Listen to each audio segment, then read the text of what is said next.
ഇനി എന്തെങ്കിലും അങ്ങനെ ഒരു കട്ട് സെൻസർ പറഞ്ഞാൽ തന്നെ ഞങ്ങൾ അത് കട്ട് ചെയ്യാൻ തയ്യാറാണ്. ഇത് ഇറങ്ങുന്ന റിലീസ് ദിവസം തന്നെ 2 പടങ്ങളാണ്. അത് 2 ഹെവി പടങ്ങൾ തന്നെയാണ്. ടോക്സിക് ഉണ്ട്, ദുരന്തവും ഉണ്ട്. അപ്പൊ എങ്ങനെയാണ് അതിനെ ഇപ്പോ തിയേറ്റേഴ്സിന്റെ എണ്ണം പ്രേക്ഷകർ ഏതിലേക്ക് കയറും, അല്ലെങ്കിൽ ഏതധികം ഒരു ടെൻഷൻ ഉണ്ടാവുമല്ലോ?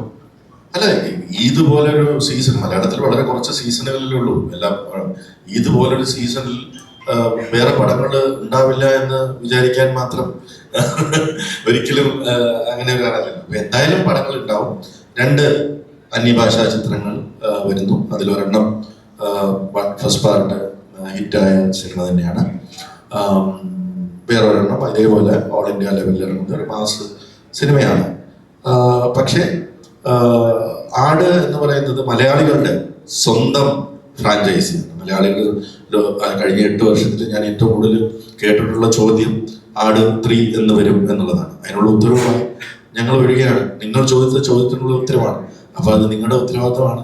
മലയാള സിനിമയെ സ്നേഹിക്കുന്ന അല്ലെങ്കിൽ ആടിനെ സ്നേഹിക്കുന്ന ഞങ്ങൾ കൊണ്ടുവരുന്നു. ഇനി നിങ്ങൾ പറയോ അതിന്റെ കൂടെ വേറെ പടം ഉണ്ടായിരുന്നല്ലോ, ഇനി ഒറ്റ എന്ന് പറഞ്ഞ കാര്യമായിരുന്നു, നിങ്ങൾ എന്താ ഒറ്റക്കിറക്കാന് എന്നൊന്നും ചോദിക്കരുത്. പിന്നെ ഇത് ഒരു ക്ലീൻ യു ചിത്രമാണ്, ഫാമിലി എന്റർടൈനർ. അപ്പോൾ ഒരു സമ്മർ കാലത്ത് ഹോളിഡേ തുടങ്ങുന്ന സമയത്ത് ഇതുപോലുള്ള ഒരുപാട് ഹോളിഡേസ് ഉള്ള അല്ലെങ്കിൽ എക്സാമുകളൊക്കെ കുറേ കഴിഞ്ഞു, പിന്നെ കുറച്ച് 2-3 ദിവസം കഴിയുമ്പോൾ വീണ്ടും എല്ലാ എക്സാമുകളും കഴിഞ്ഞു, കുട്ടികളും ഫ്രീ ആണ്. അപ്പൊ ഫാമിലിയോടൊപ്പം ഒരുമിച്ച് വന്നിരിക്കാവുന്ന, അതായത് 18+ അല്ല, 10 വയസ്സോ 5 വയസ്സോ 2 വയസ്സോ ഉള്ള കുട്ടികൾക്ക് പോലും അമ്മയ്ക്കും അച്ഛനോടൊപ്പം വന്നിരുന്ന് എൻജോയ് ചെയ്യാവുന്ന ഒരു കംപ്ലീറ്റ് ഫാമിലി എൻറ്റർടൈനറാണ്. അതാണ് നമ്മുടെ ഓഡിയൻസ്. ഇതൊരു ക്ലീൻ യു ചിത്രമായിരിക്കും എന്നുള്ളത് 24 പടത്തിന്റെ സെൻസറിങ്ങിന് പോയ എനിക്ക് ഓൾറെഡി അറിയാം.